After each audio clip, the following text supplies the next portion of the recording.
Good morning. This is DG Videtto, and I'm in my office today. Actually, I've been in the office a couple of days, to be honest with you. The cold weather, it's been a bit much, so I'm taking advantage, and I'm getting a lot of my paperwork done. It is tax season, least favorite chore of the year, I'm sure for many. But I have to say, I have an excellent team on hand for many different things. Many different aspects of the Woodlands series requires a lot of expertise. So I have a wonderful bookkeeper out of Texas, Mandy. Hats off to her. She really pulled it together for me this year. And then I have a publisher, and I have a couple of marketing.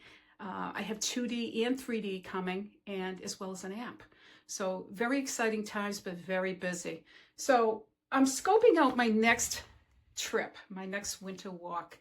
And I'm looking at this Wagon Hill Farm in Durham, New Hampshire. It looks very interesting. I'm not sure it's the best place to visit in the winter, but I like all seasons. So I think I'm going to venture out. And it's supposed to be actually a little bit warmer this week.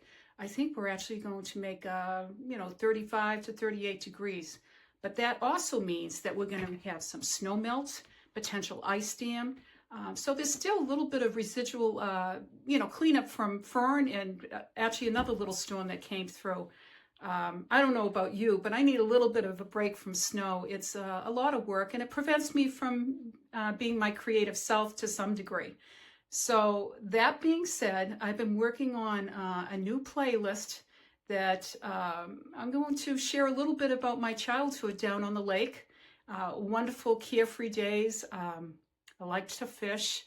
I like to catch frogs, and watch the frogs. A lot of good stuff. A lot of great memories down there. A lot of freedom. It was different times, of course, not like it is today. When we were 11, 12 years old, we were out running around. And there was no cell phones. We just, we actually had a bell that we answered to. And you better answer to that bell. You were in big trouble. But the expectation was that you would come back for supper or lunchtime.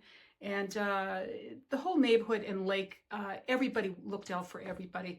It was just a wonderful childhood experience that I think I really want to share. And that's part of the reason I wrote Loon Island on Levitt Bay, was because when they saved that as a conservation area, it was overwhelming to me to see that happen. It really was a wonderful thing. So anyway, you might be asking about this hat and this scarf. I am going to go out today for a little bit. I have to do some errands. But what I thought I would share with you is this here is actually from my trip going llama trekking back when I was 50 years old. And my husband said to me, "What do you want for your birthday?" And I said, "I want to go llama trekking." He goes, "Really?" I don't think he was thrilled, but God bless him. He came along and we went llama trekking. And I had a llama. His name was Streak. Beautiful animals. And this is his wool and his scarf. And, it was 16 years ago, so it really held up.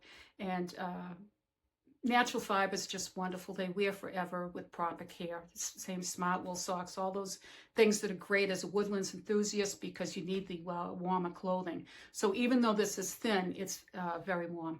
But enough about that. And then when I was 65, I decided it was all about the mini donkeys, and I went there. So there's just so many great stories from my childhood and RV travels. And I just hope that everybody stays tuned and connects with me through your comments, and, share things that you've seen in the state, things you would like to see. And yeah, I'm rambling a little bit.